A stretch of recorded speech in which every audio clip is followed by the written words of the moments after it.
Hello, welcome to my YouTube channel. My name's Ernie Alima, and in today's video I'm going to be going over some questions that you can ask yourself when deciding whether or not to stick with doing 4 A-levels. Now firstly, in almost all cases universities will not ask for 4 A-levels. It's usually just your best 3, and sometimes there'll be specific subjects, but most of the time you won't need 4.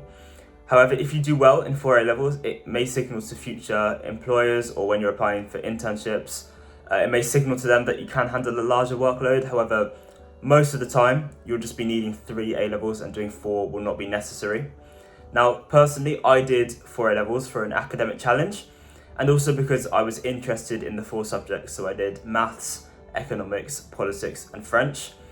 In the early months of my A-level course, I did consider dropping politics because I wasn't performing as well as I wanted, and I was finding that the workload was quite a lot. However, I decided to stick with it, and in the end I did get an A-star. Now, ultimately, I would say that doing 3 A-levels and performing to a high standard is a lot better than having 4 mediocre or 4 weaker A-levels. So the first question that you should be asking yourself is, why did you actually pick 4 A-levels in the beginning? It may be a combination of these reasons that I'm about to give. So is it because you have any future goals that these A-levels will help with? Is it because you enjoy the A-levels? Are you unsure about the course that you want to do at uni, and taking 4 A-levels will help hedge your bets and ensure that you can get into different courses? Are the A-levels that you're taking relevant to your future course? So for example, you might be doing lots of sciences because that will help you in your degree. And then, are you doing 4 A-levels because one of them is further maths? So a lot of the time when people take 4 A-levels, the 4th is actually further maths, because some courses like engineering, some economics courses will require you to do further maths. And lastly, are you just doing 4 for an academic challenge? That is another reason. So just ask yourself, why did you pick the 4 in the beginning, and is that reason a solid reason when you think about it now? Is that still a valid reason for you to continue doing 4 A-levels?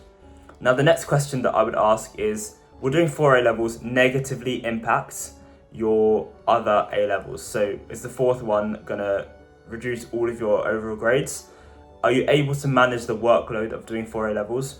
Because of course, when doing 4, you'll have a larger workload than 3, but you just need to make sure and see if that larger workload is actually going to negatively impact your other grades. The next question that you should be asking yourself is, what will you do in the extra time that you'll have now that you've dropped one of the A-levels? So will this time be well spent? Because if you're doing 4 A-levels, you're kind of forced to do lots of work and forced to be productive.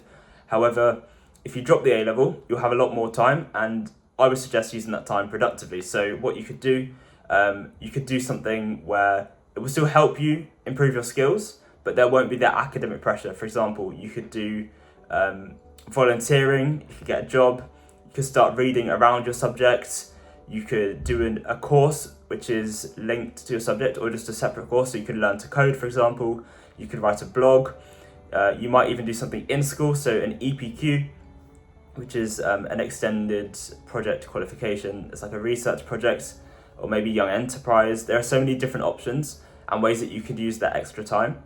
Or maybe you can just use the extra time to relax if you're finding the academic workload too much. So those are the main questions that I would say to consider when deciding whether or not to stick with doing 4 A-levels. If you have any other ideas, please leave them in the comment section down below. We've now reached the end of the video, so thank you for watching. If you found it useful, please give it a like, and I'll see you in the next video.